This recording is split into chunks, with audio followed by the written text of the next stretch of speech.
በደንብ አርጋችሁ በእልልታ በጭብጨባ እግዚአብሔርን አመስግኑት። እግዚአብሔር የተመሰገነ ይሁን። እግዚአብሔር በጥቅምት ወር ታላቅ መዳን ብሎን ስለ መዳናችን ታላቅነት ሊያወጋን ፈልጓል። እግዚአብሔር ይመስገን። ዕብራውያን ምዕራፍ 2 ከቁጥር 1 እስከ 4 ባለው እግዚአብሔር ቃል መንደርደሪያ ተነስተን ጌታ ቢፈቅድ በፊታችን ባሉት እሁዶች በዚሁ ሐሳብ ላይ አተኩረን እንሄዳለን። አንድ ነገር መናገር ፈልጋለሁ። በቤተክርስቲያናችን በተለይም ደግሞ በእሁዱ ፕሮግራማችን እግዚአብሔር ከሕዝቡ ጋር በመናደርገው መስተጋበር እሱን የምናገለግልበትን የቃሉን አገልግሎት አቅጣጫ በሁለት ወይም ሶስት አቅጣጫዎች ቃኝቷቸዋል። አንደኛው ትንቢታዊ ትምህርቶች ናቸው። የቤተክርስቲያናችን የአገልግሎት መሰረት ትምህርት ነው። የእግዚአብሔርን ቃል እናስተምራለን። እንደሱ አድርጉ ስለተባልን የተሰጠንም እሱ ስለሆነ ክብር ለኢየሱስ ይሁን። በትምህርቱ ውስጥ ብዙ ነገሮች አይተናል እግዚአብሔር ሲሰራ እና በየወራቱ በእግዚአብሔር መንፈስ ቅኝት እንደ ቃሉ የሆኑ ትንቢታዊ ትምህርቶች ማለት በሰምተናቸው በህይወታችንና በዙሪያችን የሚፈጸሙ ትንቢታዊ ትምህርቶች ይሰጠናል። ደግሞ በቀጣዩ ወሮች ወይ በተለያየ ወር ደግሞ አስተምህሮአዊ ትምህርቶች ዶክትሪናል ቲቺንግስ ያኛው ፕሮፌቲክ ቲቺንግ ነው። ይሄኛው ዶክትሪናል በክርስትና ህይወታችን መሰረት ሊሆኑን የሚገባቸው የክርስቶስ አስተምህሮ ጭብጥ ያላቸውን ትምህርቶች እንካፈላለን። ከዚያ ደግሞ እግዚአብሔር ወቅታዊ ድምጾችን ይሰጠናል። አንዳንድ ቦታ ቆም አድርጎ ባለፈው አመት አንዳንድ ወሮች አይታችሁ እንደሆነ እግዚአብሔር ከኛም መካከል ከውጭም ባሉ ሰዎች ድምጾችን ሲያመጣልን ነበር። ክብር ለኢየሱስ ይሁን። በእንደዚህ አይነት ኢንቴንሽናል በሆነ በታሰበበት ሁኔታ ነው እግዚአብሔርን ቃል አገልግሎት የምንሰጠው። ዛሬም በተለይ ጥቅምት ወር አስተምህሮአዊ ትምህርት ወይም ደግሞ ዶክትሪናል ቲቺንግ የምንወስድበት ወር ነው እና ረጋ ብለን አረፍ ብለን መማር አለብን። ክብር ለኢየሱስ ይሁን። አሜን። እስቲ አሜን በሉ በደም። በእግዚአብሔር ቃል ትምህርት ህይወታችን ካልታነጸ በክርስቶስ ኢየሱስ የተቀበልነውን የህይወት ሙላት መካፈል አንችልም። አልፎም ተርፎ ደግሞ አለመካፈል ብቻ ሳይሆን በጠላት ወጥመድ መውደቅ በጠላት መጫወቻ መሆንም እጣፈንታችን ይሆናል። የእግዚአብሔር ቃል እውነት መሰረታችን ነው። ማዕበሉ ወጀቡ ሲመጣ ያጸናናል። የእግዚአብሔር ቃል እውነት ግንባችን ነው።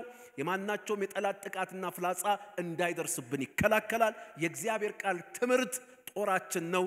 ርስታችን የምንወርስበት አቅም ይሰጠናል። ክብር ለኢየሱስ ይሁን። ስለዚህ በእግዚአብሔር ቃል ትምህርት ውስጥ ራሳችንን እናጽና። አሜን ሃሌሉያ። ስለዚህ አሁን ወደ እግዚአብሔር ቃል ትምህርት እንገባለን። ረጋ ብለን የእግዚአብሔርን ቃል እየሰማን እያሰብን ከህይወታችን ጋር ያዛመድን ምን ይያለን ነው፣ የቱን ክፍተት እየሞላ ነው፣ የቱን ቆቅልሽ እየፈታ ነው ይያልን በእግዚአብሔር ቃል እንድንማር አደራላችኋለሁ። እንዳልኳችሁ በዚህ ወር በጥቅምት ወር እግዚአብሔር በክርስቶስ ኢየሱስ ስለሰጠን መዳን ታላቅነት እናወራለን። ዕብራውያን ምዕራፍ 2 ከቁጥር 1 እስከ 4 የእግዚአብሔር ቃል እንዲህ ይላል። ስለዚህ ይላል ከሰማነው ነገር ምናልባት እንዳንወሰድ ለእርሱ አብልጠን ልንጠነቀቅ ያስፈልጋልና በመላእክት የተነገረው ቃል ጽኑ ከሆነ መተላለፍና አለመታዘዝም ሁሉ የጽድቅን ብድራት ከተቀበለ እኛስ እንዲህ ያለውን ታላቅ መዳን ሲቀንጆቻችሁን ከፍ አድርጉና ታላቅ መዳን በሉ እስቲ ቸል ብንለው እንዴት እናመልጣለን? ይህ በጌታ በመጀመሪያ የተነገረ ነበርና የሰሙትም ለኛ አጸኑት። እግዚአብሔርም እርሱ ራሱ እንደፈቀደ በመልእክትና በድንቅ ነገር በልዩ ልዩ ተአምራትም መንፈስ ቅዱስን በማደል አብሮ መሰከረለት ይላል። እግዚአብሔር የተመሰገነ ይሁን። አዲሱ መደበኛ ትርጉም ለቃሉን ትንሽ ፈታ ስለሚያደርገው ላንብብላችሁ። ስለዚህ ከሰማነው ነገር ስተን እንዳንወድቅ ለሰማነው ነገር አብልጠን ልንጠነቀቅ ይገባል። ምክንያቱም በመላእክት በኩል የተነገረው ቃል ጽኑ ከሆነና ማንኛውም መተላለፍና ለመታዘዝ ተገቢውን ቅጣት ከተቀበለ እኛስ እንዲህ ያለውን ታላቅ ድነት ቸል ብንል እንዴት እናመልጣለን? ልናመልጥ እንችላለን። ይህ ድነት this salvation በመጀመሪያ በጌታ ተነገረ። ከእርሱም የሰሙት ለኛ አረጋገጡልን። እግዚአብሔርም በመልእክትና በድንቅና በልዩ ልዩ ተአምራት እንዲሁም እንደ ፈቃዱ በታደሉት የመንፈስ ቅዱስ ጦታዎች ስለዚሁ ነገር መስክሯል እያለ እግዚአብሔር ቃል ይናገራል። ይሄ ቃል የተነገረበትን በዕብራውያን መጽሐፍ ላይ መሰረታዊ አውዱን ስንመለከት ኮንቴክስቱን ለማን ነው የተናገረው ለምንድን ነው የተነገረው የሚለው መነሻ ስናገኝ በቃል ውስጥ ያለው ትርጉም ለህይወታችን አግባብ ባለው ሁኔታ ልንረዳው እንችላለን። እግዚአብሔር ይመስገን። ማናቸውንም ቴክስት ሚኒንግፉል የሚያደርገው ኮንቴክስት ነው። ማናቸውም የእግዚአብሔር ቃል ጥቅሶችን እውነቶችን ትርጉም የሚሰጣቸው ተግባራዊ ምልአት የሚሰጣቸው ኮንቴክስቱ ነው አውዱ ነውና ይሄ ተጻፈው የዕብራውያን መጽሐፍ የተጻፈላቸው ሰዎች የአይሁድ አማኞች የነበሩ የተበተኑ ዕብራውያን ናቸው እና ይሄን ቃል በሚጻፍበት ጊዜ የአይሁድ አማኝ የነበሩ ወደ ጌታ የመጡ ቅዱሳን ናቸውና በጣም ትልቅ ተቃውሞ ነበሩ። ተቃውሞ ግን አካላዊ ብቻ አልነበረም። ተቃውሞ መገፋት መታሰር ብቻ አልነበረም። ተቃውሞ አስተሳሰባዊና አመለካከታዊ ተቃውሞም ነበረ። የአይሁድ ባክግራውንድ የነበራቸው የአይሁድ እምነት ተከታዮች ነበሩ። የሙሴን ሕግጋት የሚጠነቅቁ የመቅደስን ሕጎችና ሥርዓቶች የሚጠብቁ የነበሩ የክርስቶስ ኢየሱስ ወንጌል ተነግሯቸው ያመኑ ሰዎች ነበሩና በዚያ ዘመን ከነበረው አካላዊ ሁኔታዊ የኑሮ ጥቃትና ጫና ስደት በተጨማሪ በዋነኛነት ይሄ መጽሐፍ እንዲጻፍ ለጸሐፊው መነሳሳት የሆነለት ነገር አስተሳሰባዊ ሐሳባዊ ተቃውሞም ነበረባቸው። ለዚህ ነው ስለ ኢየሱስ ስራ ስለ ኢየሱስ ማንነት የዕብራውያን መጽሐፍ ኢየሱስን በአንድ ጎን አስቀምጦ ስለ ማንነቱና ስለ ስራው ከተለያዩ አካላት ጋር በንጽጽር ያስቀመጠ የሚሟገት መጽሐፍ ነው። ምክንያቱም የአይሁድ አማኞች ስለነበሩ ከአይሁድ እምነት ከሙሴ ሕግ ከክህነቱ ሥርዓት ከመስዋዕቶቹ ሥርዓት ከመቅደሱ ሥርዓት ከብዙ ነገሮች አንፃር ይሞግቷቸው ነበር። ይሄ እኮ እግዚአብሔር የተናገረው ነገር ነው በሙሴ እና የዕብራዊ መጽሐፍ ለእንደዚህ አይነት ያስተሳሰብ ስደት ለደረሰባቸው ተግዳሮት ለደረሰባቸው ሰዎች የተሰጣቸውን በክርስቶስ የተቀበሉትን የመዳን እውነት የመዳን ነገር ታላቅነቱን በንጽጽር ያስቀመጠ የተነተነ የሚሰጣቸው መጽሐፍ ክፍል ነው። እግዚአብሔር የተመሰገነ ይሁን። አሜን። እስቲ አሜን በሉ በደም ወገኖቼ። እና ሲነሳ ምን አላቸው? ይሄ እኮ ነገር አለ። በመጀመሪያ ራሱ ጌታ መጥቶ የተናገረው ነው። ቃል ሥጋ ሆኖ አምላክ ሰው ሆኖ መጥቶ የተናገረው ነው። ዝም ብሎ ለዘመናት በብዙ መንገድ ተናግሯል። አሁን ግን ራሱ መጥቶ ጌታ ራሱ ስለዚህ ድነት ተናግሯል። ከዛ ደግሞ የዓይን እማኞች አሉ ከሱ አንደበት የሰሙ እንደገና ደግሞ ራሱ እግዚአብሔር ያንን ኤቪደንስ እነዛን የተነገሩ ነገሮች ደግሞ በድንቅ በተአምራት አጽንቶ በሶስት ምስክርነት ያተመው ጉዳይ ነው ይሄ መዳን እያለ ነው በእግዚአብሔር ቃል የሚሞግተው የነበረውና ለነሱም ደግሞ ከዛ የሐሳብ ስደት ነፃ እንዲወጡ ያንን የሐሳብ ስደት ያንን ዶክትሪናል ፐርሲኪዩሽን እንዲያሸንፉ ይሄ መጽሐፍ ቅዱስ ክፍል የሚናገረው። ወገኖቼ ዛሬም ቆም ብለን በቤተ ክርስቲያንና በቅዱሳን ሕይወት ያለውን የዘመናችንን መልክ ስንመለከት እግዚአብሔር በክርስቶስ ከሰጠንና ካደረገልን መዳን ጋር የሚሟገቱና አእምሮን የሚማርኩ በሃይማኖት በባህል በፍልስፍና ስም በዚህ መንፈስ የተረቀቁ አስተሳሰቦች የሉም ወይ? ዛሬ እኮ ወገኖቼ ክርስቶስን አመናችሁ ብሎ የሚያሳድደን እስር ቤት የሚያስገባን እኛ እንኳን አገልግሎት ስንጀምር በቤቶች ስንሰበሰብ ድንጋይ ወረወርብን ነበር። መገናኛ እንደዚያ ሲሞክሩ ለአካባቢ ሁሉ ነው መጥሪያ የመጣው። አካባቢ ሁሉ አንድ ወንድማችን ነበር እዚህ መካከል ዳኛ የነበረና ድንጋይ ሲወረወር መጥሪያ ላከላቸው ለአካባቢው ሰፈር ሁሉ። መብት ማስከበር መብታችን ነው፣ ህገ መንግስታዊ መብታችን ነው በነጻነት ማምለክ። ዛሬ እንደዚያ ሊያደርገን የሚችል አካላዊ ስደት ብዙ የለም። አስተሳሰባዊ ስደት ግን አለ። ዛሬ በክርስቶስ የተቀበልኑን ማዳን እንድንጥል የሚያስብ እዚህ ላይ ያላቸው ይሄን ታላቅ መዳን ቸልታ ለመፍጠር ብሎም ደግሞ ጥለው እንዲሄዱ ለማድረግ እንዲቀይጡና እንዲቀየጡ ለማድረግም የተሰነዘሩ ብዙ ያስተሳሰብ ስደቶች ናቸው። ወገኖቼ ከአካላዊ ስደት በላይ አደገኛው ስደት ሐሳባዊ ስደት ነው። የሐሳብ ስደት ነው። የሐሳብ ስደት ሳትገፋ ትወድቃለህ፣ እያለህ ትጠፋለህ። ሉቃስ 15 ላይ ብዙ ጊዜ የሚሰበከው ከቤት ወጥቶ ስለጠፋው ልጅ ነው። ቤትም ያለው ልጅ እኮ ጠፍቷል። ስለ አባቱ ምህረት አያውቅም፣ ስለ አባቱ ነገር አያውቅም፣ ስለ አባቱ ርስት አያውቅም፣ ከአባቱ ጋር እንዴት መገናኘት እንደሚገባው አያውቅም። ልጅ ሆኖ በባርነት የተቀመጠ ነበረ፣ ውስጥም ጠፍቷል። ሲጀምር አዳምም እኮ መጀመሪያ የጠፋው ገነት ነው። ወዴት ነህ ብሎ እግዚአብሔር የጠራው ከገነት ወጥቶ አይደለም፣ ገነት ውስጥ ነው የጠፋው። ከዚህ የድነት እግዚአብሔር በክርስቶስ የሰጠን የድነት መረዳት ክፍተት የተነሳ አንዳንዴ በሃይማኖት ስም፣ አንዳንዴ በባህል ስም፣ አንዳንዴ በፍልስፍናዎች ስም እየመጡ ከዚህ ታላቅ መዳን እንድንወድቅ ቸልታ እንዲፈጠርብን በክርስቶስ ኢየሱስ የተቀበልነውን የማዳን ሙላት እንዳንረዳ በሙላቱም እንዳንመላለስ ብዙ ተግዳሮቶች አሉ። ብዙ የቀየጥናቸው ነገሮች አሉ። የመዳኑን እውነት እንደ ቃሉ ታላቅነቱን በጥልቀት ስላልተረዳን ነገራችን ሁሉ ሆታ ብቻ ስለሆነ ወገኖቼ እላያችን ሞቆ ውስጣችን ባዶ ሆኖ የምንኖርበት በቀላሉ ለጠላት ጥቃት የምንበረከክበት ዘመን ውስጥ ነን ያለን። በዚህ ወር እግዚአብሔር ስለ ማዳኑ ታላቅነት ይነግረናል። አሜን። እጆቻችሁን ከፍ አድርጉና በሚገባችሁ ልክ በቀመሳችሁት ልክ ከፍ አድርጉና እጆቻችሁን ማዳኑ ታላቅ ነው በሉ እስቲ። አይሰማም? ማዳኑ ታላቅ ነው። ማዳኑ ታላቅ ነው። ማዳኑ ታላቅ ነው። ሃሌሉያ። ይህንን ታላቅ መዳን ይህን እንዲህ ያለውን ታላቅ መዳን እንዲህ ያለውን ታላቅ መዳን የዕብራውያን ጸሐፊ is so fascinated በጣም ተደንቋል፣ ተገርሟል የማዳኑን ነገር እያየ። አሁን ለሚጽፍላቸው ሰዎች እንደዚያው እንዲገባቸው ነው የሚፈልገው የማዳኑን ታላቅነት። እንዲሁ ግልብግል ላይላዩን አይደለም። ዛሬ ስለ መዳን ብንጠየቅ መዳን ምንድነው? የሰማኑ ወንጌል የወንጌሉ መልካም ዜና ነው። መልካም የዜናው መልካምነት የቱ ላይ ነው ለሚባለው ነገር ዝብርቅርቅ ያለ ብዙ ምላሾች አሉ። አንዳንዱ በሃይማኖት የተበላሸ የተመታ፣ አንዳንዱ በባህል የተቀየጠ፣ አንዳንዱ በዚህ ዘመን ፍልስፍናዎች ሽባ የተደረገ አሳሰብ አለ።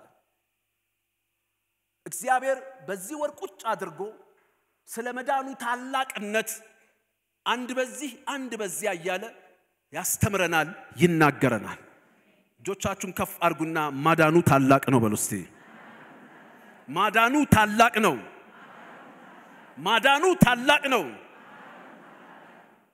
ስለዚህ ነው ዕብራውያን 2 ከቁጥር 1 እና 3 ሲናገር ስለዚህ ከሰማነው ነገር ምናልባት እንዳንወሰድ ለእርሱ አብልጠን ልንጠነቀቅ ያስፈልጋል እያለ በማዳኑ ዙሪያ የመጡትን አታኮች የመጡትን ጦርነቶችና እኛም የሚያስፈልገንን ጥንቃቄ እንድናደርግ ይነገራል። ነገር ግን ጥንቃቄ ማድረግ ምንችለው ደግሞ ምንከላከልበት መሳሪያ ያስፈልገናል። የእምነት ጋሻ ያስፈልገናል የሚመጡትን ፍላጻዎች ለመመለስ።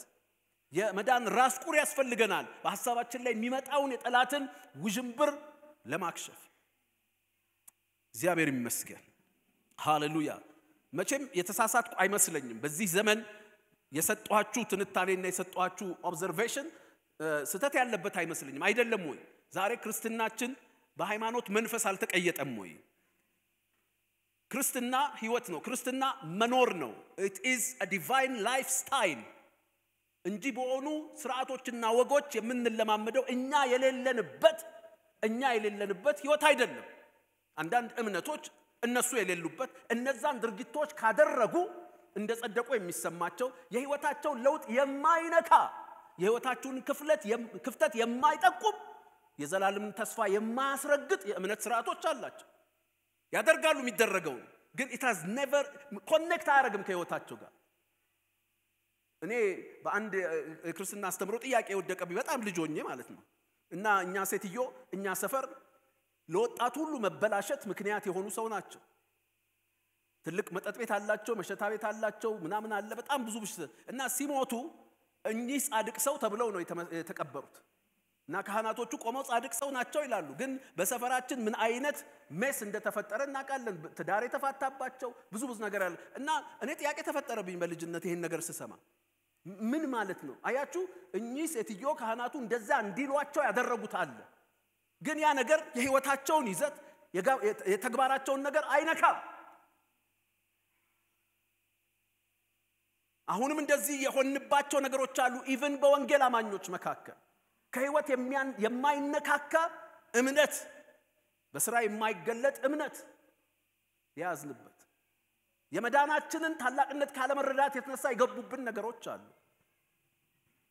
ወደ ባህሉስ ብንሄድ ዛሬ የባህል ሬኔሳንስ በተለይ በመድራችን በአፍሪካ ማክቹአሊ አሁን እኛ ምድር የምናያቸው አንዳንድ የባህል መነሳሳቶች የባህልም አይደሉም። የተመቱና የደከሙ የተቀበሩ አማልክቶች እድል አግኝተው የተነሱበት ዘመን ነው። ይሄ በኢትዮጵያ ብቻ አይደለም በአፍሪካ ሁሉ ይሄ የባህል መሰረት ምናምን በሚል ስምና ስያሜ ከደቡብ አፍሪካ እስከ ከኬፕ ታውን እስከ ካይሮ ድረስ እንዲህ አይነት ሬኔሳንሶች አፍሪካን ሪሊጅን ሬኔሳንሶች እየመጡ ያለበት ጊዜ ነው እና ቀይጠን ኖራቸዋለን። የዚያ ሰዓት እኮ በክርስቶስ በእግዚአብሔር በሙሴ በኩል የመጣውን ነገር አስረጅቶ ነው የጀመረው። ሌታሎን የአባቶቼ የባህል የምትለውን ነገር እግዚአብሔር በሙሴ የጀመረውን ነገር አስረጅቶ ነው ይሄ መዳን የተሰበከው የታወጀው። አሜን። መዳናችንን ስላላወቅን እነዚህም ነገሮች መተው ሳንጠነቀቅ የቀየጡን ያወኩን ነገር የህይወታችንን ክብደት የቀነሱ ነገሮች አሉ። ፍልስፍናው ስጋ ብንሄድ ዛሬ በክርስትና አማኞች መካከል በተለይ በወጣቶቹ ለኡቀት ለአዳዲስ ነገር ንቁ ለሆኑት የሚያጠምደው መንፈስስ ዛሬ በቤተክርስቲያን መድረክ ሳይቀር ወንጌልን ሸፍኖ አጥፎ የሚሰበክ መዳናችንን በሰዋዊ ፍላጎት በስጋዊ ምኞት እየቀየጠ የሚያቀርብ ፍልስፍናስ ዛሬ ወጣቶች እንደ ክብር ክርስቲያን የሆነው ሁሉ ሳይቀር እንደ ክብር እና እንደ ዕውቀት የሚናገራቸው የዚህ ዓለም ፍልስፍናዎች በመዳናችን ውስጥ ያለውን ታላቅነት ካለመረዳት የመጡ ነገሮች ናቸው። እግዚአብሔር በጌታ በኢየሱስ ስም በቃሉ እውነት ከውስጣችንም ከአየራችንም ላይ የገቡትን ህጸጾች ጠርጎ ያወጣቸዋል። ጆቻችሁን ከፍ አድርጉ ጠርጎ ያወጣቸዋል በሉ እስቲ አሜን ሃሌሉያ። እሺ አሁን ይሄን መሰረት ይልጀምር። ታላቅ መዳን እንዲህ ያለውን ታላቅ መዳን ብሏል። መዳን ማለት ምን ማለት ነው? ምን ማለቱ ነው መዳን? መዳን ብዙ ዝርዝር ውስጥ አልገባም ጥቂት ነገሮችን እነግራችኋለሁ። መዳን በግሪኩ ሶቶሪያ ይለዋል ቋንቋው የኦሪጂናል የተጻፈበት። መዳን ማለት አምስት መሰረታዊ ነገሮችን የያዘ ነገር ነው። መዳን ማለት አንደኛው የእግዚአብሔር ቃልን ማጣቀስ አልፈልግም ምክንያቱም በጣም ኦብቪየስ ስለሆኑ አንደኛው ትድግና ማለት ነው። ትድግና ማለት ከፍርድ ከመቅሰፍት ከጥቃት ከክፉ ነገር መትረፍ ማለት ነው። ሳልቬሽን መዳን ማለት ሶቶሪያ ትድግና አንድ ታዳጊ መጥቶ ሲታደግ ከተቀጠረብህ ክፋት መቅሰፍት ጥቃት ፍርድ ክፉ ነገር ሲታደግ ማለት ነው። ሁለተኛው መቤዠት ማለት ነው። መቤዠት ደግሞ ከዕዳ ነፃ ሆኖ ወደ መጀመሪያው ስፍራ መመለስ ማለት ነው። ከዕዳ ነፃ ሆኖ መቤዠት ማለት ያንተ የነበረ በዕዳ የተያዘ ዕዳው ተከፍሎ ያ ነገር ወደ አንተ ሲመለስ ወይም ወደ ባለቤቱ ያ ነገር ሲመለስ መቤዠት የዕዳ መከፈልን ከዕዳ ነፃ መሆንን ወደ ትክክለኛውና ወደ መጀመሪያው ነገር ሪስቶርድ መሆንን። ሶስተኛ አርነት ማለት ነው። መዳን ማለት አርነት መውጣት ከመንፈሳዊ ከአምሮአዊ ከአካላዊ ከሁኔታዊ እስራት መፈታት ማለት ነው አርነት። ሌላኛው ረፍት ማለት ነው መዳን። ረፍት ማለት ፍጹም ሰላምና ጸጥታ ማግኘት ማለት ነው። ተቤዥተው ታድገው አርነት አጥተው በስጋት ኢንቫይሮንመንት እንዳይኖር ማድረግ ውስጣዊ ስታቢሊቲን ውስጣዊ ረፍትን ሰላምን ማግኘት ነው። ሌላኛው መዳን ማለት ሙልአት ማለት ነው። ይሄም ማለት ሁለንተናዊና ዘላዓለማዊ ብድራትን ማግኘት ነው። ሁለንተናዊ ዘላዓለማዊ ብድራትን ማግኘት ነው። እንግዲህ መዳን ሲል እነዚህን ሁሉ ነገሮች እየተናገረ ነው። ምን ብያችኋለሁ? ትድግና መቤዠት መታደግ መቤዠት አርነት ረፍትና ሙልአት እነዚህን ሁሉ ፓኬጅ ያካተተ ይሄን ሁሉ በፓኬጅ ያካተተ ስራና አሰራር ነው መዳን። በዝርዝር በክርስቶስ ኢየሱስ የተሰጠንን መዳን እንመጣበታለን። አሁን ግን እንዲሁ ታላቅ መዳን ሲል መዳን ምን ማለት ነው ለሚለው እነዚህን ዝርዝር ነገሮች ይናገራል። ነገር ግን እንዲህ አይነት ነገር ያደረጉ አካላት አሉ የተደረገላቸውም ሰዎች አሉና አንዳንዶች በዚህ የዳኑ በዛ የዳኑ የሚባሉ ሰዎች ከዚህ ከሌ ይሄ ነገር አድኖኛል ድኛለው የሚባሉ ብዙ ነገሮች አሉ። ብዙ የመዳን ትርክቶች በተለያየ ሰው ህይወት ውስጥ አሉ። አሁን የዕብራዊ ጸሐፊ ምንድነው ያደረገው? እንዲህ ያለውን ታላቅ መዳን ብሎ በክርስቶስ ኢየሱስ የተሰጠና የተሰራውን መዳን ታላቅነቱን ከሌሎች ማዳኖች ከሌሎችም አዳኞች አነጻጽሮ ነው የሚያስቀምጥ ያለው። ሃሌሉያ። አንዳንዶች አርነትን የተቀበሉባቸው መዳኖች አሉ ከዚህና ከዚህ አካል። አንዳንዶች ትድግናን ከዚህና ከዚህ አካል የተቀበሉበት አለ። ለምሳሌ አስቴር የእስራኤል ሕዝብ ከሞት አዋጅ ታድጋለች። ግን ይሄኛው የተለየ ነው አለ። ይሄኛው ታላቅ መዳን ነው አለ። እና ዕብራውያንን ስታነቡ ጀርባው ውስጥ ያለው እሳቤ ይሄ ነው። ሙግቱም እነዛ የሙሴ ደቀ መዝሙር ነን የሚሉትና አይሁዳውያን ሙግታቸው ይሄ ነው። እንትናም እኮ ዘረዘረላቸው አምጥቶ የእምነት ዕብራውያን 11 ላይ የእምነት አባቶችን ዘረዘረና ታላቅነቱን ለይቶ አስቀመጠላቸው። ክብር ለኢየሱስ ይሁን። ቀጣዩ ጥያቄ ኦኬ በዚህ መዳን በዚያ መዳን የሚባል ብዙ ትርክት አለ። ይሄኛው በክርስቶስ የተገኘው መዳን ታላቅነቱ የቱ ላይ ነው? ታላቅነቱ ምኑ ላይ ነው? ሌሎችም እኮ አድነናል ይላሉ፣ በሌሎችም ድነናል የሚሉም አሉ። የዚህኛው መዳን ታላቅነት የቱ ላይ ነው? ሲጎናችሁ ላሉ ሰው ጠይቁልኝ በጌታ ፍቅር። የዚህ መዳን ታላቅነቱ የቱ ላይ ነው በሉልኝ። አልተሰማኝም። የዚህ መዳን ታላቅነቱ ምኑ ላይ ነው? የቱ ላይ ነው ታላቅነቱ? ኤክሰለንሲው ሱፐርመሲው የቱ ጋር ነው ያለው? የዚህ መዳን ታላቅነት ሶስት ነገሮች ላይ አለ። የዚህ መዳን ታላቅነት አንደኛ ያለው አዳኙ ላይ ነው። ማን አዳነን የሚለው ላይ ነው። ዛሬ በጥቂቱ እሱን እናያለን። ሁለተኛው ይዘቱ ላይ ነው። ከምን አዳነን ለምን አዳነን የሚለው ላይ ነው። ብዙ የመዳን ትርክቶች በብዙ ሰዎች መካከል አሉ አይደለም እንዴ? ያም ይሄም አዳነኝ ከዚህም ከዚያም መዳን ተቀብያለሁ የሚል አለ። ነገር ግን የዚህ መዳን ታላቅነት የመጀመሪያው አዳኙ ላይ ነው። ሁለተኛው ደግሞ ይዘቱ ላይ ነው። ከምን አዳነን ለምን አዳነን የሚለው ጭብጡ ላይ። ሶስተኛው መንገዱ ላይ ነው። እንዴት አዳነን የሚለው ላይ። እነዚህ ጥያቄዎች የዚህ መዳን ታላቅነት መገለጫዎች ናቸው፣ ማሳያዎች ናቸው። ማን አዳነን፣ ከምን ለምን አዳነን፣ እንዴት አዳነን የሚሉ ጥያቄዎች ከተመለሱልን እንደቃሉ ይሄን ታላቅ መዳን ጠንቅቀን ይዘን እስከ ፍጻሜያችን ለታላቅ ሽልማትና ዘላለማዊ ብድራት የዚህን ዓለምና ዘመን ጉዞ እንፈጽማለን።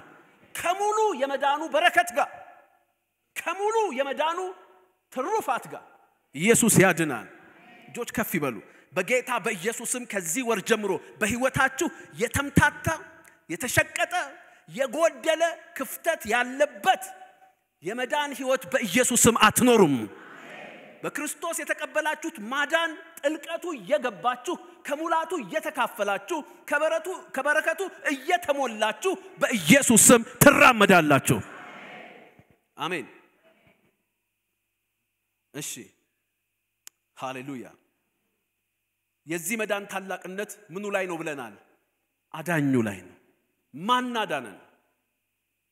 እነዚህም የዕብራውያን አማኞች በዚያ ዘመን የነበሩት እነዚህን የዕብራውያን የክርስቶስ እምነት ተከታዮችን ይቋቋሟቸውና ይሟገታቸው የነበሩ ዕብራውያን ብዙ የሚጠቅሷቸው መዳኖች አሉ።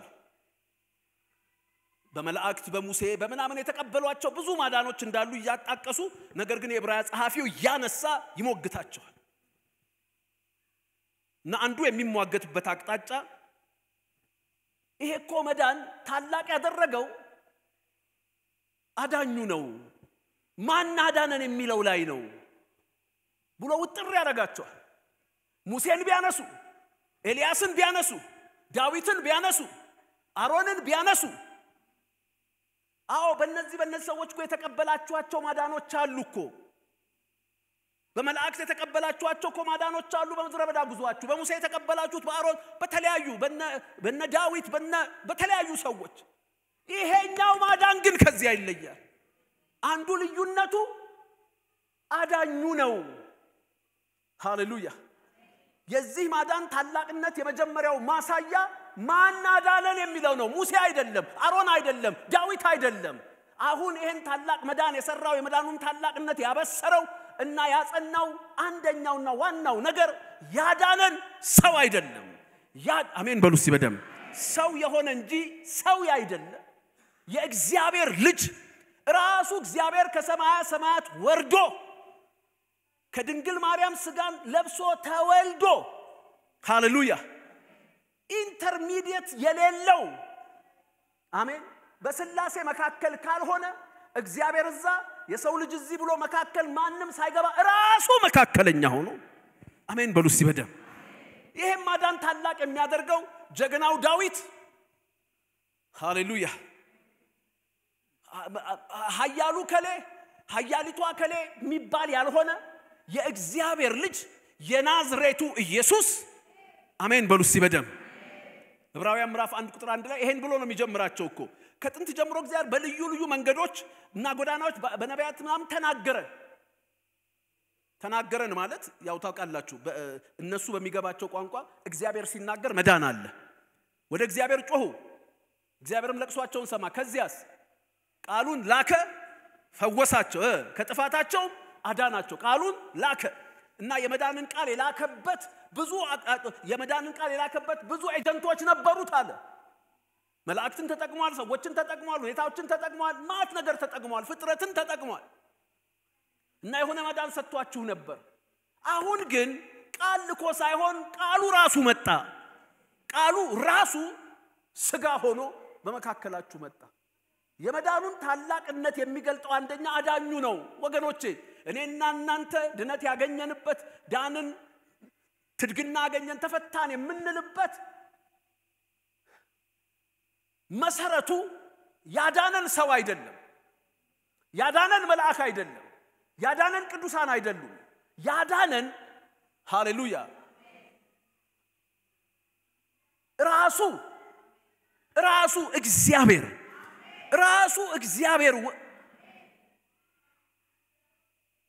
ለዚህ ነው ቅድም ባነበብኩላችሁ ቃል ሲጀምር በመጀመሪያ አለ ጌታ ራሱ ስለዚህ መዳን ተናገረ ይላል ራሱ መጥቶ ነው this is the way of salvation ያለው እንጂ ጴጥሮስ ጸልዮ ጳውሎስ ቀምሮ ታሪክ አጣቅሶ ያመጣው አይደለም the way of salvation የዚህ መዳን ጭብጥና ይዘት መጀመሪያ ራሱ ባለ ጉዳዩ ወርዶ ነው የተናገረው ራሱ ኢየሱስ መጥቶ መዳን አሜን መጥቶ እንደዚህ አለ እኔ አለ ህይወትም መንገድም እውነትም ህይወትም እኔ ነኝ በእኔ ካልሆነ በቀር ወደ አብ የሚመጣ የለም ያለው ራሱ ኢየሱስ በአፉ ራሱ ወልድ መጥቶ ነው የተናገረው ሌሎች የሃይማኖት ጀማሪዎች በጣም ታላላቅ ነቢያቶች ተብለው የአይሁድን ጨምሮ የተናገሩዋል አሁን ግን አለ በመጨረሻው ዘመን ራሱ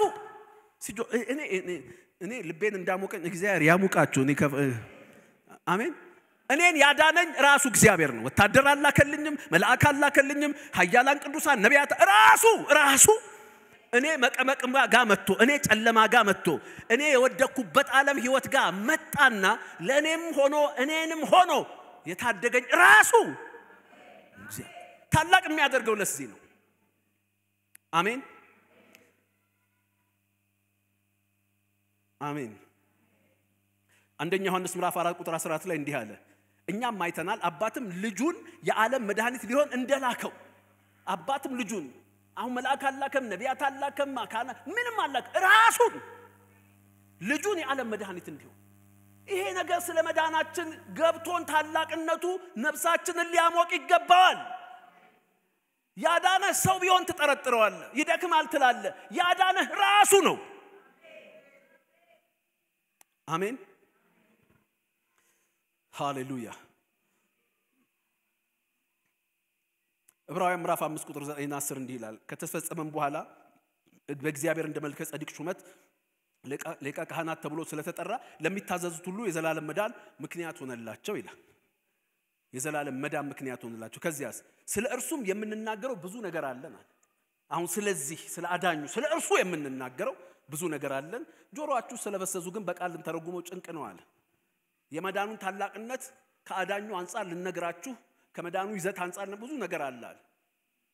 እንደው ብዙ ነገር ባንልም ጥቂት ነገሮች ዛሬ ተነጋግረን እግዚአብሔርን አመስግነን ከዚህ አዳኛችን ማንነት የተነሳ ልዩነቱ ገብቶ ነፍሳችን በመንፈስ ግላ እግሮቻችን በእውነት ቃል ጠንክረው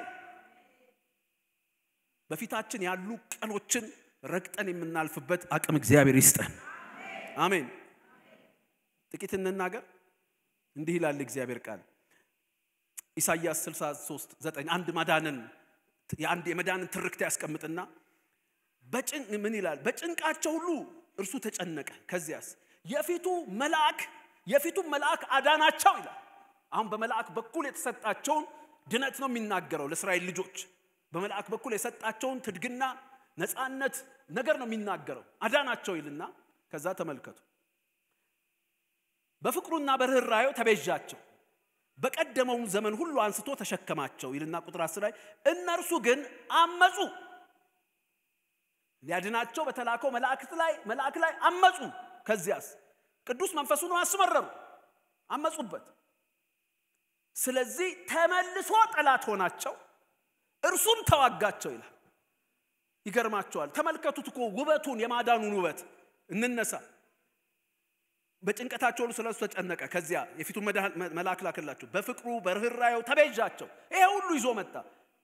በቀደመው ዘመን ሁሉ አንስቶ ተሸከማቸው። ከዚያስ እነርሱ ግን አመጹ። አሁን የእግዚአብሔር የማዳን ሚዲየም አዳኙ እግዚአብሔር ነው። ግን የማዳን ሚዲየሙ ማን ነበረ? መልአክ ነበረ፣ የፊቱ መልአክ። እና እግዚአብሔር ማዳኑ በመልአክ እጅ የሰራባቸው ጊዜዎች ላይ በእስራኤል ልጆች የምድረ በዳ ጉዞና የመንግስት ዘመናቸው ሁሉ አመጹበት። ሲያምጹ እንዲላል ስለዚህ ተመልሶ ጠላት ሆናቸው፣ እርሱም ተዋጋቸው ይላል።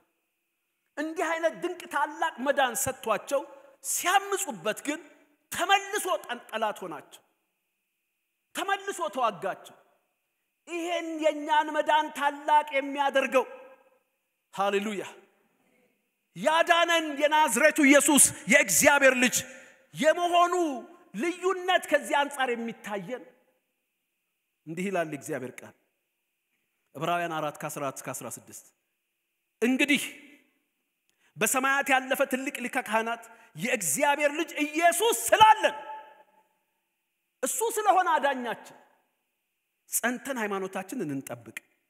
ከኃጢአት በቀር ነገር ሁሉ እንደኛ የተፈተነ ነው እንጂ በድካማችን ሊራራልን የማይችል ተመልሶ ጠላት የሚሆነን ተመልሶ የሚዋጋን ካህናት የለንም። አድኖ ስታምስ ተመልሶ ጠላት የሚሆነ የሚዋጋ የአዳኝ ማንነት አለ። ይሄኛው አዳኝ ግን ነገራቸው እኮ ጸንተን ሃይማኖታችንን እንጠብቅ፣ ስለ እምነታችን እንጋደል፣ ሕይወታችንን እንጠብቅ። ነገር ግን በድካማችን ሊራራልን የማይችል ሊቀ ካህናት የለንም።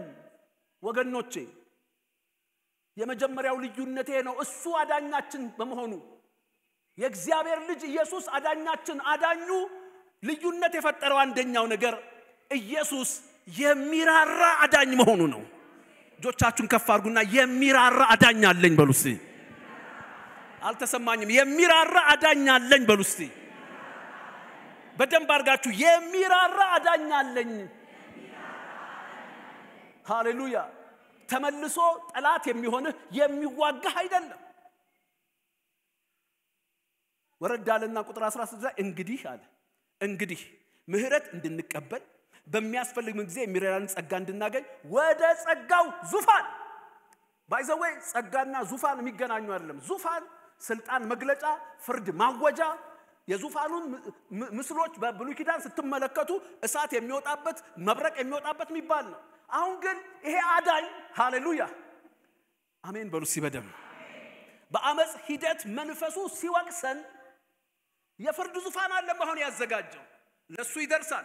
ለሱ አሁን ግን የጸጋ ዙፋን አዘጋጀና አመጽ ስታደርግ መልሶ ጠላት የሚሆን የሚዋጋ ሳይሆን የምህረት ደጅ ከፍቶ በልብ መሰበር በእውነተኛ ንስሐ ወደሱ ቀርበህ መመለስ የምትችልበትን ኦፖርቹኒቲ የከፈለ ሃሌሉያ አንዳንዱ ክርስቲያን አዳኝ ይቀርልኝ አይነት ጥያቄም እኮ ሳያመጣ ምን አለ እንደው ትልቅ የተቀባ ሰው ቢመጣ ወይ መልአክ ቢወርድልን ምንላቸው ነገሮች አሉ አይቀርልህ መልአኩ ካዳነ በኋላ ትንሽ ታመጽክበት ዞሮ ጠላት ይሆናል ዞሮ ይዋጋሃል ይሄኛው አዳኝ ግን መዳኑን ታላቅ ያደረገው ምክንያት ግን ኢየሱስ የሚራራ አዳኝ መሆኑ ነው እጆች ከፍ አድርጉና የሚራራ አዳኝ አለኝ በሉሲ የሚራራ አዳኝ አለኝ እኔ አልተሰማኝም እጆቻችሁን ከፍ አድርጋችሁ የእውነት ተናገሩ የሚራራ አዳኝ ከውድቀት የሚያነሳ ከስብራት የሚጠግን ሃሌሉያ ሃሌሉያ ንገርልኝ ያዳነህ ተመልሶ አይዋጋህም በለው ጠላት አይሆንህም ነገር ግን በቃሉ ይገስጽሃል በአባትነቱ ይመክርሃል የምህረት ደጅ የጸጋ ዙፋን ተከፍቶላል ተንበርክከ በእግዚአብሔር ፊት አባት ሆይ በድያለሁ ትለዋለህ ይሰበስብሃል ያንጽሃል ስብራትን ይጠግናል ህመምህን ይፈውሳል ውድቀትህን ያነሳሃል የሚራራ አዳኝ ነው ያለኝ የሚራራ Hallelujah. So I'm secure and safe in my walk. ኢየሱስ ያድናል አሜን አረ እንኳን እሱ አዳነ ሲአንዴ ክብርና ምስጋና ሰጡት ይሄን ማዳን ይሰራል አሁን ቢመጣ መልአክ ቢመጣና ቢላክልን ልክ ልንገራችሁ እዚህ ቤት ያለውን ማናቸውን ችግር ነቃቅሎ ስራት በጣጥሶ ፈውሶ ምናምን ሊሄድ ይችላል ነገር ግን ኮሽ ያረክሳት መልሶ ከተቀበልከው በላይ 10 እጥፍ ጭኖብህ ይሄዳል ስለዚህ እግዚአብሔር ይሄን ሁሉ አሳያቸውና አሁን ግን አለ እኔ ራሴ ወርዳለሁ እሱ አዳኝ ሆኖ ሲመጣ ርህራሄን ማለት ይሄ ኢንተግሬት ፓርት ኦፍ ሂዝ ኔቸር ስለሆነ ለሙሴም ስሙን ሲያውጅለት ሩሩ ለቁጣ ይዘገየ እንደሚለው ወገኖቼ የዛሬ መኖርና መቆማችን ዋስትና የእግዚአብሔር ርህራሄ ነው የእግዚአብሔር ርህራሄ ነው በዚህ በሚያደነቃቅፍ ዓለም መካከል ዋስትናችን ያዳነን ሩህሩህ ኢየሱስ ስለሆነ ነው በጸጋ ዙፋን የተቀመጠው ኢየሱስ ያድናል ኢየሱስ ያድናል አሜን ደሞም ቀጠለ አሁንም የኢየሱስን የአዳኙን የታላቁ መዳን ልዩነትን አግባብ ሲናገር ሙሴን ደሞ አነሳ ብቻ ዕብራውያን መጽሐፍ በንጽጽር የተሞላ ብድግ ያረጋል ይሄንን ያንን ያነሳ ሙሴን አነሳና ሐዋርያት ሥራ ምዕራፍ 7 ላይ እንገራችሁ ይህ ሰው በግብጽ ምድር እና በኤርትራ ባህር በመድረ በዳም 40 ዓመት ድንቅና ምልክት ያደረገ አወጣቸው ይላል ስለ ሙሴ ሲናገር ሙሴ የመዳን ምክንያት ሆኖ ከግብጽ እስራት ሲያድናቸው ከመድረ በዳ ብዙ መቅሰፍቶች ሲያድናቸው ከዛ ግን ዕብራውያን 3 ላይ ይመጣና የዚህን በሙሴ በኩል የተደረገውን የማዳን ይዘት ያመጣውና እንዲህ አለው ግን አለና ሰምተው ያስመረሩት እነማን ነበሩ በሙሴ ተመርተው ከግብጽ የወጡ አይደሉምን ካልታዘዙም በቀር ይላል ቁጥር 18 ወደ ረፍቱ እንዳይገባ የማለባቸው እነሱ ማን ነበሩ ምን እንደሚለው ምን ያለ እንደሆነ ታውቃላችሁ ሙሴ አወጣ እንጂ አገባ አይልም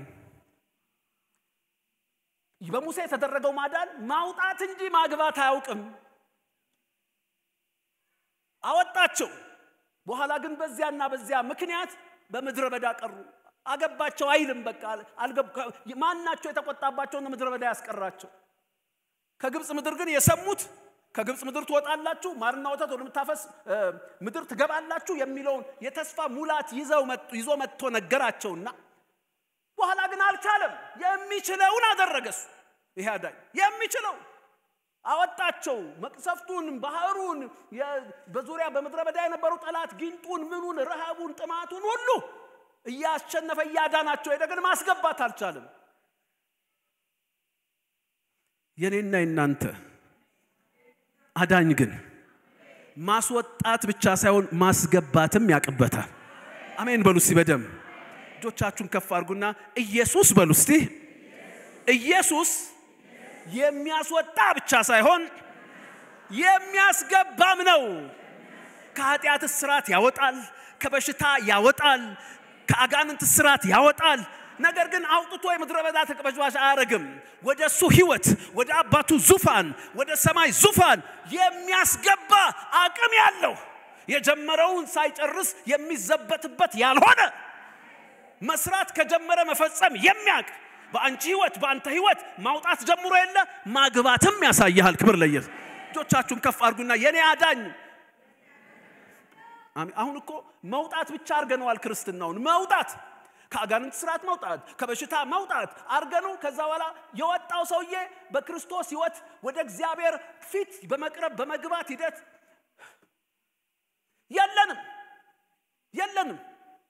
የለንም ምድረ በዳ ስንጮ የሆነ ነገር ያደርግልናል፣ እንፈታለን። እባቡ ሲነድፈን መቅሰፍቱ ይነሳልናል፣ ስንታመም እንፈወሳለን፣ ስንታሰር በቃ ማውጣት ብቻ ሆነ። የኛ ይሄን መዳን ታላቅ የሚያደርገው ማውጣት ብቻ አይደለም ማለት እግዚአብሔር በክርስቶስ ወደ ያዘጋጀው ሰማያዊ ርስት። ቅድም ልጃችን ስትናገር ሰምታችኋል። በተለምዶ የአምሳሉ ልጆች ምን እዛ ጋር ቁጭ ብዬ በተለምዶ የአምሳሉ ልጆች ስትል አምሳሉ የሚያስተምራቸው አስተማሪያቸው ግን ተውትና አምሳሉን ከአእምሮአቸው አውጡትና የአምሳሉ ልጆች በሉ እስቲ። አሁን አምሳሉን አትዩት። አምሳሉ ድገሙ። አምሳሉ የአምሳሉ ልጆች። አሁን አምሳሉ ሄደ ወንድማችን አጭሩ አምሳሉ እሱን አስወጡትና የአምሳሉ ሰውን በመልኩ በምሳሌው የአምሳሉ ልጆች ናቸው። ያቆርስታችን ነው። ወደ አምሳሉ መች ገባን? እርሱን ወደ መምሰል መች ገባን? ወደ ህይወት ርስት መች ገባን? ወደ ማይቋረጠው የውስጥ ደስታና ሰላም በእሳት ውስጥ ወደሚያቆመው ሃሌሉያ ጆቻ ምን አለ ሲናገር ዕብራውያን ጻፍ እኛስ ያመንን እኔ ፑልፒት ይዤ ነው ምሰብከው ታውቃላችሁ። አሁን ግን ሩጥ ሁሉ እያለኝ ነው። ምን አለ መሰላችሁ ካልታዘዙስ በቀር ወደ ረፍቱ እንዳይገቡ ያማልባቸው ማናቸው ካለ በኋላ ዕብራውያን 4:3 ላይ ስራው ዓለም ከተፈጠረ ጀምሮ ምን እንኳን ቢፈጸም እንግዲህ ወደ ረፍቱ ያገቢ ብዬ በቁጣይ ማልክ እንዳለ አለና እኛስ ያመንን እስቲ እኛስ ያመንን በሉ። ማናቸው እኛስ ያመንን የሚለው በዚህ አዳኝ በዚህ መዳን ያመንን ወደ ረፍቱ እንገባለን። እኛ ያመንን ይሄን አዳኝ ያመንን መውጣት ብቻ ሳይሆን እንገባለን። ወደ ህይወት ረፍት እንገባለን። ወደ ኑሮ ረፍት እንገባለን። ወደ ኢየሱስ መልክ ሙላት እንገባለን። ኢየሱስ ያድናል። ታላቅ ነው መዳን። የትም ቦታ ሄደኮ በዚህም በዚያም እኮ ከሆነ ነገር ተሰተፈታ ምናምን ነፃ ወጣ ልትባል ይችላል። ሐኪምም ሊፈውስ ይችላል። ሌላም ነገር ዘላቂም ባይሆን ነገር ሊሰጥ ይችላል። ነገር ግን ማግባት የሚችል ወደ እግዚአብሔር ረፍት ማግባት እግዚአብሔር በዘላለም ወዳቀደው ወደ እግዚአብሔር ፊት ማስጠጋት የሚችል አዳኝ እሱ መሆኑ እኮ ነው። ሌሎች እኮ ቢመጡ ኖሮ በዚህም በዘመን መጨረሻ ሌላ ነብይ ቢላክልን ሌላ መልአክ ቢላክልን ያስወጡንና ይቀመጣል። አይችሉም። እሱ ግን በህይወትሽ የጀመረውን ነገር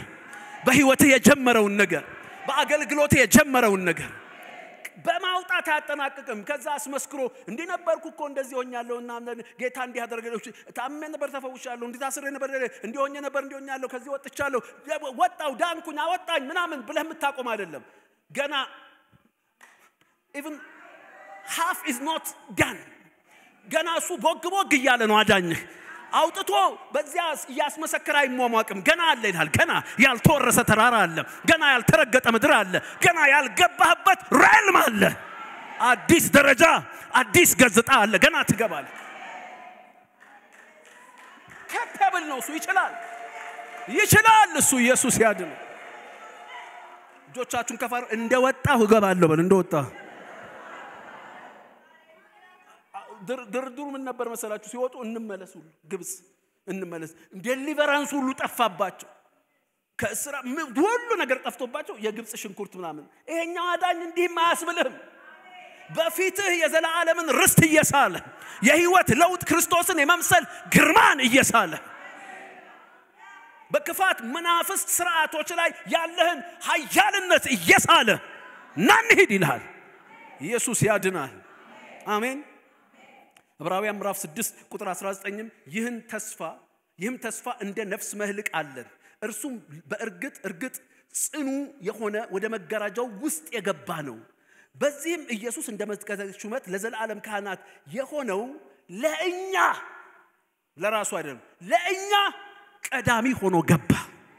አሜን። ከኃጢአት ከጨለማ ማውጣት ብቻ ሳይሆን ማንም ሊቀርበው ወደማይችለው ወደ እግዚአብሔር ዙፋን ብርሃን ገብቶ የሚያስገባ ቀና ብለህ የእግዚአብሔርን ፊት በቅንነት በጽድቅ እምታይበትን አዲስ ደጅ የከፈተ ገብቶ ያስገባ። አንድ ጊዜ አቢሰሎም ከአባቱ ከንጉስ ዳዊት ጋር ተጋጭቶ ተጣልቶ ተሰደደ። ትዝ ይላችኋል። ከዛ በኋላ ተለምኖለት መጣ። በቃ ምህረት አድርግለት ተባለ። አቢሰሎም አይ ቲንክ በእህቱ ምክንያት ወንድሙን ገድሎት ከአባቱ ጋር ተቃቅረው ግዞት ተሰደደ። ከዛ ተለመነለትና መጣና ተቀመጠ በጌሸር ቢጠብቅ ወደ አባቱ የሚያስገባው የለም። ግን ከግዞት ነፃ ወጥቷል። ምህረት አድርጎለታል መጥቷል። ጠበቀና አንድ ቀን የማነው የአንዱን ሰራዊት አለቃ የገብስ እርሻ አቃጠለበት እና ማን ያቀጣ አቢሰሎም ነው ሲሉ መጣና ለምን አቃጠልከው? እንዴ እኔ ከዛ ምድር አመጣኸኝ ምህረት ተደርጎላል ብለ እና እኔ ምንድነው የአባቴን ፊት የንጉሱን ፊት ሳላይ እዚህ የምታስቀምጠኝ? እሺ ምህረትስ ተደርጎ ከዞስ መጥቻለሁ ሳላይ ምን ዋጋ አለው? መልሰኝ ከፈለክ። ለዚህ ነው አቴንሽን ለማግኘት ነው ያቃጠልኩት አለ። የኔና እናንተ አዳኝ ከግዞት አምጥቶ ምድረ በዳ አልበተነን የአባቱን ፊት እንድናይ ስለኛ ቀዳሚ ሆኖ ገባ። He opened access to the realm of heaven. ወደ ሰማይ ክልል ወደ አባቱ ዙፋን ዛሬ ቀና ብለን አባ ብለን የምንጮህበትን መንፈስ ሰጥቶ የሰው ድምጽ የማያስፈልግበት ማንም ጎሽ ቢለን ማያስፈልገን ነፍሳችንን ቀና ብለን ስናይ ተስፋ የሚሰጥ የአብን ፊት የምንገናኝበት ደጅን የከፈተልን ገብቶ ያስገባን አዳኝ ስለሆነ ማዳኑ ትልቅ ነው። ማዳኑ ታላቅ ነው። ጆቻችሁን ከፍ አድርጉና አሜን በሉት እስቲ አሜን። በበደላችን ሙታን ሆነን ህይወትን ሰጠን። ከበደላችን ሙታን ህይወትን ሰጠን። ከበደል ሞት እኮ ህይወት መስጠት ከበቂ በላይ ነው። አላቆመም ግን የጸጋው ባለጠግነት ይታይ ዘንድ አለ። ተመልከቱ ኤፌሶን 5:2-5 ከወደደን ከትልቅ ፍቅሩ የተነሳ በበደላችን ሙታን እንኳን በሆነን ጊዜ ከክርስቶስ ጋር ህይወትን ሰጠን። በጸጋ ድናችኋልና በሚመጡ ዘመናትም በክርስቶስ ኢየሱስ ለእኛ ባለው ቸርነት ከሁሉ የሚበልጥ የጸጋውን ባለጠግነት ያሳይ ዘንድ ከእርሱ ጋር አስነሳን። በክርስቶስ ኢየሱስ በሰማያዊ ስፍራ ከእርሱ ጋር አስቀመጠን። እንደማ ከበደል ሞት እኮ መዳን በቂ ነው። ምን ይላል እዚህ ላይ እኮ በሚመጡት ዘመናት እስቲ በሚመጡት ዘመናት በሉ። አሁን እሱ እኮ የሥራቱን ዘመን ለምያሰበ እንዲህ አርገልህ ከዚህ አውጥቻለሁ ገና ስለሚመጡ ዘመናት ያስባል። የሚመጡ ዘመናት በከፍታ የምትቀመጥበትን ወደ እግዚአብሔር ዙፋን የምትጠጋበትን ወደ ህልውና ልጁን ወደ መምሰል የምትሄድበትን ነገር ያስባል። አሜን። ማዳኑ ታላቅ ነው። ጎናችሁ ላለው ሰው ትወጣለህ ትገባለህ በሉ። ትወጣለህ ትገባለህ። አሜን። ኢየሱስ ያድናል። አሜን። ሁለተኛ ጴጥሮስ 1:4 ስለ ክፉኞት በዓለም ካለው ጥፋት አምልጣችሁ ይላል። ከመለኮት ባህሪ ተካፋቾች እንድትሆኑ በተስፋ ቃል እንድትሆኑ ይላል። አምልጣችሁ ተካፋዮች አስመልጦ ቁጭ የለም እስኪያካፍል አብን እስኪያወርስ ሰማያትን እስኪያወርስ። አሜን። ኢየሱስ ያድናል። አሜን። የሚያወርስ የሚያወጣ ብቻ ሳይሆን የሚያስገባ አዳኝ መሆኑ ነው ልዩነቱ። መዳኑን ታላቅ ያደረገው አዳኙ ነው ስንል ማን አዳነን? ኢየሱስ። እና ምንድነው ታዲያ ታላቅነቱ? ኢየሱስ ቢያድንህ ይሄ ነው ታላቅነቱ። ተመልሶ ጠላት የማይሆንብህ የማይዋጋ መሆኑ ነው ልዩነቱ። የሚራራ አዳኝ መሆኑ ነው ልዩነቱ። የሚያወጣ ብቻ ሳይሆን የሚያስገባም አዳኝ መሆኑ ነው ልዩነቱ። ይሄን ብዬ ልጨርስ። ሃሌሉያ።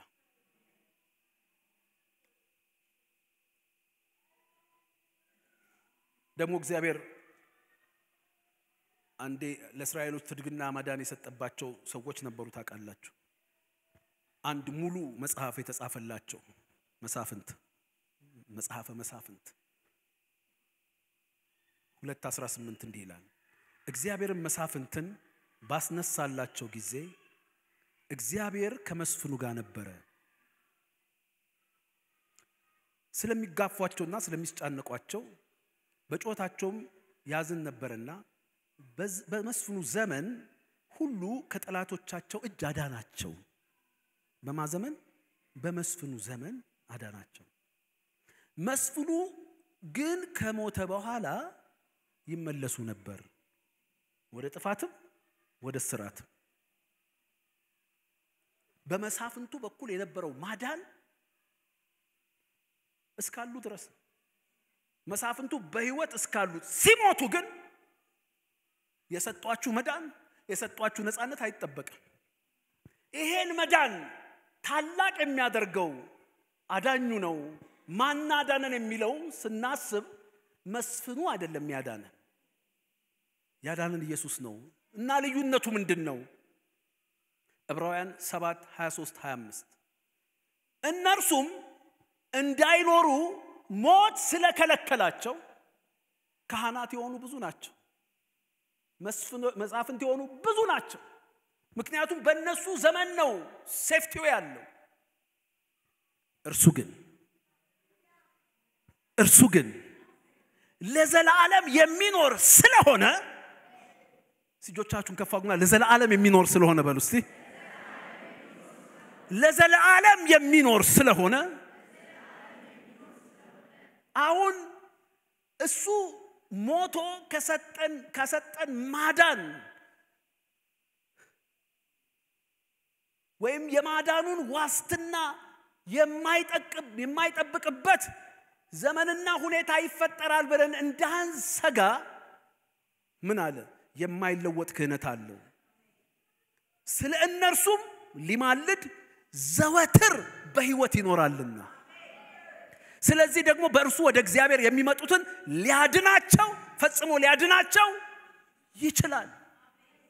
አይተላንት ነበረኮ እሱ በስራና በቃል ታላቅ የነበረው ነብይ ተብሎ እንደ ኤማውስ መንገደኞች በነበር የሚጠቀስ አይደለም።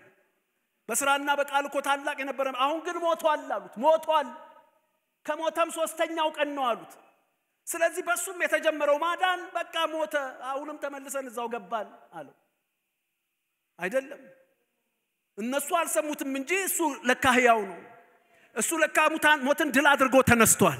ለዘላለም ላይ ሞት ሕያው ሆኗል። ስለዚህ ዛሬም ወደሱ የሚመጡትን ሊያድን ይቻላል። እጆቻችሁን ከፍ አድርጉ። ኢየሱስ ያድናል። አሜን። እሱም አለ ለዘላለም የሚኖር ስለሆነ ልንገራችሁ፣ ያዳናችሁ መድኃኒታችሁ ኢየሱስ ክርስቶስ ሕያው ነው። He is a living savior. ዛሬም ወደሱ ብትመጡ፣ ዛሬም ወደሱ ብትጠጉ የትላንት ግብሩን እየተናገረ የሚመካ ሳይሆን ዛሬም በማዳኑ ጣልቃ የሚገባ ቅድም የተናገርናቸውን የመዳን ፓኬጆችን በሙላት እስክትወርስ ድረስ ቀንና ሌሊት ሕያው ሆኖ አብሮ የሚሰራ የማይሞት አዳኝ ነው። እጆቻችሁን ከፍ አድርጉና ኢየሱስ በሉ እስቲ። የማይሞት አዳኝ ነው በሉ እስቲ። የማይሞት አዳኝ ነው ኢየሱስ ክርስቶስ። ትላንትናም ዛሬም እስከ ዘላለምም ያው ንገራ ጎን ላልሶ ሕያው ነው። አዳኝ ነው፣ ሕያው ነው።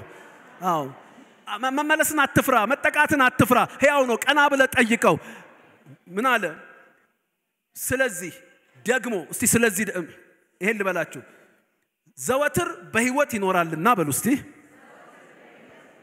የማይሞት አዳኝ ነውና ዘወትር በህይወት ይኖራልና የማይሞት አዳኝ ነውና ስለዚህ ደግሞ በእርሱ ወደ እግዚአብሔር የሚመጡትን ኤክስፓየር አርጓል ከስልጣን ወርዷል ኃይሉ ደክሟል ሐሳቡ ተቀይሯል ሳይ ፈጽሞ ሊያድናቸው ይችላል he is alive ሌሎቹ አድነው ባሉበት ዘመን ተሟግተው ይጠብቁሃል ነገር ግን እንዳይኖሩ ሞት ስለሚከለክላቸው ወይ ሌላ መስፍን ይነሳል አሁን ግን ሌላ ካህን አያስፈልገንም ሌላ ሊቀ ካህን አያስፈልገንም ሌላ አዳኝ አያስፈልገንም ሞትን ድል አድርጎ ከዘላለም እስከ ዘላለም በህይወት የሚኖረው የናዝሬቱ ኢየሱስ አዳኛችን ሃሌሉያ ዛሬም ቀና ብለን ለዚህ ነው ዕብራውያን ሲዘጋው እንደዚህ አለ ኢየሱስ ያድናል አሜን ዕብራውያን 13:6 ኢየሱስ ክርስቶስ ትናንትና ዛሬ እስከ ዘላለምም ያው he's alive አሜን ልዩነቱ ኢየሱስ የማይሞት አዳኝ መሆኑ ነው መስፍኑ ይሞታል ሌላውም ይሞታል ኢየሱስ ግን የማይሞት አዳኝ ነው አሜን የሐዋርያቱ የወንጌል ጭብጥ እና የመገፋታቸው አንዱ ምክንያት ይሄ እንደሆነ ታውቃላችሁ ሐዋርያት ሥራ ምዕራፍ 25 ቁጥር 19 እንዲህ ይላል ጳውሎስ ተከሶ በነበረበት ጊዜ ስለሱ ክስ ሁለት ነገስታት የሚያወሩት ነው የሁለቱ ነገስታት ዳያሎግ ነው ነገር ግን ስለገዛ ሃይማኖታቸውና ጳውሎስ ይላል ሕያው ነው ስለሚለው ስለሞተው ስለ ኢየሱስ አያችሁ እንትን አርጎ ነው የሚናገረው ፖለቲካሊ ኮሬክት ሕያው ነው ጳውሎስ ነው የሚለው ስለሞተው ስለ ኢየሱስ ስለሞተው ኢየሱስ ስለተባለው ከእርሱ ጋር ይከራከሩ ነው በቃ ክርክሩ ጭብጡ ይሄ ነው ጳውሎስ ሕያው ነው ስለሚለው ግን ሌላ ጣጣ ውስጥ እንዳይገባ ስለሞተው ኢየሱስ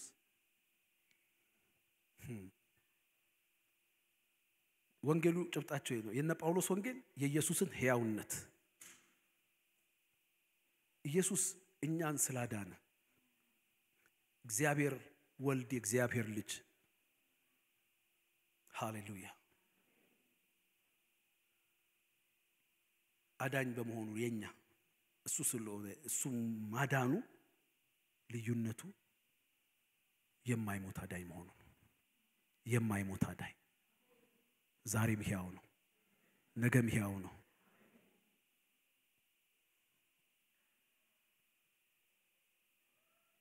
እኔ ይሄ ነገር በውስጥ አንድ ተስፋ ጫረ ብዙ ጊዜ ሰሞኑን ቤት አንድ ማንበው መጽሐፍ አለ ሕይወቴና የኢትዮጵያ ጴንጤቆስጤ እንቅስቃሴ የሚል አሁን ወደ ጌታ በክብር የተሰበሰቡት ፓስተር ዶክተር ዘለቀ አለሙ የጻፉት መጽሐፍ አለ እና ሳነበው ነበር ሰሞኑን የሚገርም ታሪክ ነው እግዚአብሔር የሰራው በጣም ይገርማል አንድ ምዕራፍ እንዲያውም ስለዚህች ቤት ፓስተር ዳንኤል መኮንን አገልግሎት ይተርካል የተወሰኑ ፔጆች እና ምን አሰብኩኝ በቃ ነበር ያለልን ልንኖር ነው ወይስ ደግሞ የሆነ እድል እጣ ነገር እንጠብቅ ያን ጊዜ የሰራው መዳን የታሪክ መዝገብ ብቻ የሚቀመጥ ነው ያን ጊዜ የሰራው ፓስተር ዳንኤል አይደለም ያን ጊዜ የሰራው ፓስተር ዘለቀ አይደለም ያን ጊዜ የሰሩት እነዛ አባቶች አይደሉም ያን የሰራው ማን ነው የሚነግረኝ ያን ማዳን የሰራው ፓስተር ዳንኤል ነው እንዴ ማን ነው ያን ማዳን የሰራው ፓስተር ዘለቀ ነው ፓስተር ከሌ ወንድም ከሌ ማን ነው የሰራው ፓስተር ዘለቀው ወደ ጌታ ሄደዋል እና ከሳቸው ታሪክና ትርክት ጋር ብቻ ነው ተቀምጦ የሚቀመጠው ኢየሱስ ከሆነ ግን ያን መዳን የሰራው የማይሞት አዳኝ ስለሆነ በኔም ዘመን በአንቺም ዘመን በእኛም ዘመን ከፍ ባለ ክብር ሰዓቱን ይደግመዋል ማን ነው የሚያምን? ይሄ ነው እኮ ልባችን የሚያሞቀው። ያዳነኝ ኢየሱስ ነው። ያን ጊዜም መዳኑን የሰራው ኢየሱስ ነው። ያን ጊዜም የወንጌልን እሳት ያነደደው ኢየሱስ ነው። ያን ጊዜም ሰዎችን አርነት ያወጣው ኢየሱስ ነው። አሁንም ፓስተር ዳንኤል ቢሆን ወይ ነው ፓስተር ዘለቀ ቢሆን ኖሮ እነሱ ሄዱ ጊዜ አለቀ ማለት ነው። አገልግሎት ያቆሙ ጊዜ አለቀ ማለት ነው። መስራት ያቆሙ ጊዜ አለቀ ማለት ነው እኮ። እሳቢያችን እዛ ሆኗል። ዛሬ ግን በጌታ በኢየሱስ ስም ይሄን ታላቅ መዳን ካልን የመዳኑ ታላቅነትም አዳኙ ላይ ነው ካልን እሱ አዳኙ ደግሞ ኢየሱስ ክርስቶስ የእግዚአብሔር ልጅ እግዚአብሔር ወልድ ነው ካልን ልዩነቱ እዚህ ላይ ነው። የማይሞት አዳኝ በእግሮቻችን እንቆማለን። የማይሞት አዳኝ የማይሞት አዳኝ የማይሞት አዳኝ የማይሞት አዳኝ እጆቻችሁን ከፍ አድርጉና የማይሞት አዳኝ በሉ እስቲ። የማይሞት አዳኝ ምን ነው? ያ ዘመን በመጣ ያ አገልጋይ በመጣ ያ አገልግሎት በመጣ ማንልበት ያም የዘመን ሁሉ ባለቤት ጊዜና ቦታ የማይዘው ኢተርናል የሆነ ኢየሱስ ትናንትናም ዛሬም እስከ ዘላለም ሕያው የሆነ ያን ጊዜም የአዲስ ኪዳን ካህን አሁንም የአዲስ ኪዳን ሊቀ ካህን የሆነ ያን ጊዜም በኃይል የበረታ በንግግር የበረታ አሁንም እንደዛው የሆነ አዳኝ ስለሆነ ያ ማዳን ባንቺም ሕይወት ይደገማል። ያ ማዳን በአንተ ሕይወት ይደገማል። ያ ማዳን በአንተ አገልግሎት ይደገማል። በአንቺ ዘመን ይደገማል። እጆቻችንን ከፍ እናድርግ።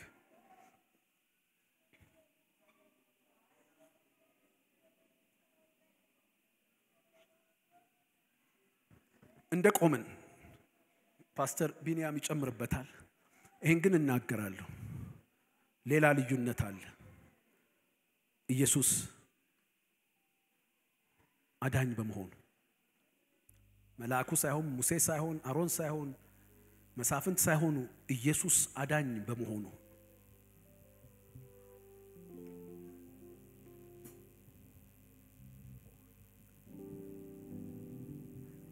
ልንገራችሁ። አሁን ይሄ አዳኝ ይዞት የመጣውን ማዳን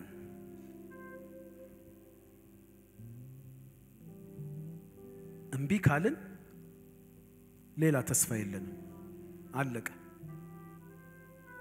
ዕብራውያን 8 ላይ ሙሴ እንዲህ አለ፣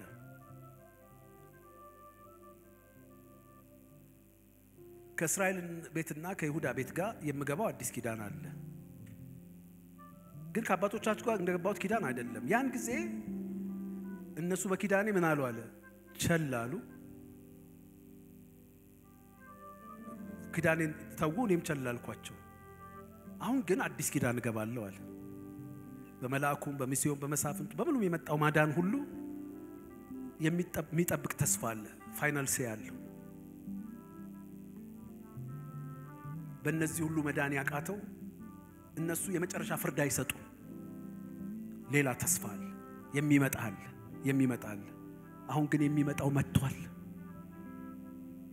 ስለዚህ እንዲህ ይላል፣ እንኳን ይሄን አለ 28 ዕብራውያን 10 የሙሴን ሕግ የናቀ ሰው 2 ወይም 3 ቢመሰክሩለት ያረራ ይሞታል። የእግዚአብሔር ልጅ የረገጠ ያንንም የተቀደሰበትን የኪዳኑን ደም እንደርኩስ ነገር የቆጠረ የጸጋውንም መንፈስ ያክፋፋ እንዴት ይልቅ የሚበስቅጣት የሚገባው ይመስል። አሁን ልንገራችሁ፣ በቃ ሌላ አዳኝ ላክልኝ በኢየሱስ አልሆነልኝም ማአትሉም። በቃ የመጨረሻው ከእግዚአብሔር በላይ የት ይሄድ? ሌላም አዳኝ መላእክን ሌላም መጣ መጨረሻ ግን በዘመን መጨረሻ ራሱ መጣ። ስለዚህ አሁን እሱ አዳኝ መሆኑ ምንድነው? አማራጭ የሌለው ይግባኝ የሌለው መቀበል በህይወት መኖር፣ አለመቀበል ለዘላለም መሞት። በቃ አለቀ። ሌላ ይመጣል ተብሎ የማይጠበቅ። ስለዚህ ነው ይሄን መዳን ታላቅ የሚያደርገው አንዱ ይሄ አዳኝ ጻድቅ አዳኝ መሆኑ ነው። ሩህሩህ ብቻ ሳይሆን ጻድቅ አዳኝ መሆኑ ነው። he has the final say። ያመነ በእኔ በቀር ካልሆነ ከፀሐይ በታች የምንድንበት ስም ብሎ የዘጋ ተቀያሪ አዳኝ አይመጣም። አንዳንድ እምነቶች እንደሚሉ ከኢየሱስ በኋላ ሌላ ግሬት ፕሮፌት የለም አይመጣም አይመጣም የመጨረሻው ቃል መጥቷል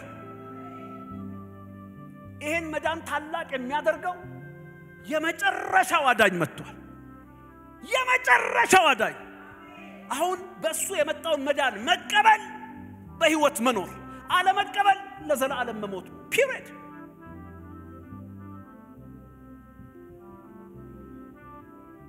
ተቀያሪ አዳኝ የለም ተቀያሪ መዳን የለም ጆች ከፍ ይበሉ ዕብራውያን 12:25 ማጠቃለያው እንዲያለ ለሚናገረው እንቢ እንዳትሉ ተጠንቀቁ እነዚያ በመድር ላስረዳቸው እንቢ ባሉ ጊዜ ካላመለጡ ከሰማይ ከመጣው ፈቀቅ የምንል እኛስ እንዴት እናመልጣለን አሁን እሱ ነው አዳኝ ትዝላችኋል ሰማርያዊቷ ሴት ትልቅ እምነት አላት በአባቷ በያዕቆብ ያምልኮ ተራራ እኛኮ በዚህ ነው የምናሰግደው የምናመልከው አለችው ግን አንድ ተስፋ ነበራት አይ እግዚአብሔር እኮ መንፈስ ነው በዚህም ተራራ በዛም ማታመልኩበት ጊዜ ይመጣል አዎ መሲሁ ይመጣል እሱ ሲመጣ ሁሉን ይነግረናል የሚል ተስፋ ነበራት ስቲል በያዕቆብ ተራራ ያመለከች ግን ተስፋ ነበራት ያ ሰው እኔ ነኝ ይመጣል ብለሽ የጠበቅሽ ሁሉን ግልጥ ያደርግልናል የመጨረሻውን ድምጽ ይዞ ይመጣል ያልሽው እኔ ነኛል መጥቷል ብራዘር ጻድቅ አዳኝ አንድ መንገድ ብቸኛ መንገድ ቀጥተኛ መንገድ ግልጽ መንገድ ይዞ መጥቷል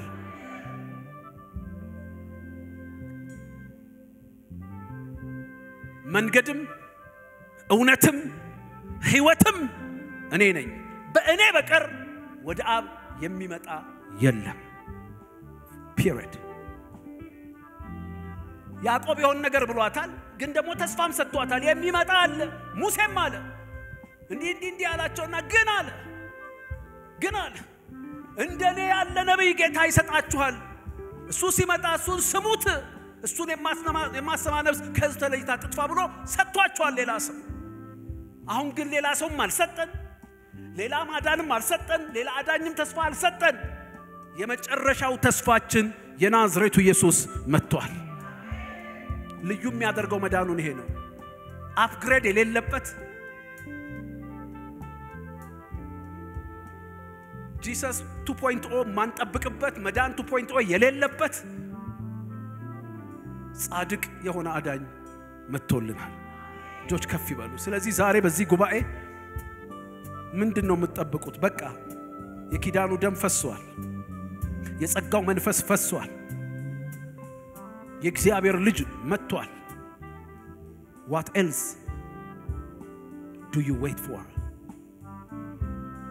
ጆች ከፍ ይበሉ ጆች ከፍ ይበሉ ሃሌሉያ